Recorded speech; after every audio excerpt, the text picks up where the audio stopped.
We'll guide you through how to make a diagram in Notion. If you find this helpful, don't forget to like and subscribe. To begin the whole process, you first open your browser and let it load as usual before you start search something. After the browser is open, search the word Notion in the search bar so the site can show up in your results.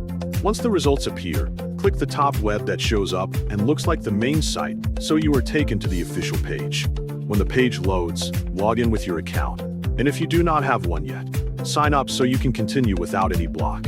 After you get into your workspace, click the plus button in the private section to add a new page that you will use for the diagram. When the new page appears, give a clear title so you can recognize it later and keep your workspace tidy. Inside the page, scroll a bit down and type /mermaid so the menu for that feature appears under the text field. When you see the option, select Code Mermaid so you can start editing the diagram section. In the code box that appears, you can start by writing CEO, since it will be the main label for the top part of the diagram you are making. For the diagram itself, you can pick any name you prefer, for example Manager, which can show a link between roles or sections in the structure. If you want to add more content inside it, just add 2 dashes and then make an arrow so the flow will connect to the next piece of information in the diagram.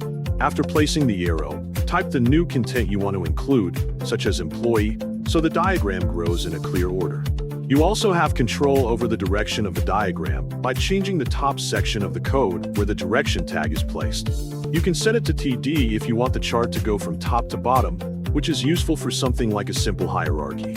If you prefer the layout to move sideways, you can switch it to LR so the items move from left to right in a straight line. If that direction does not match what you need, you can also change it to RL so everything is arranged from right to left. Whenever you want to add even more content, keep repeating the same method by adding a new arrow and typing the next label so the whole diagram becomes complete and easy to follow.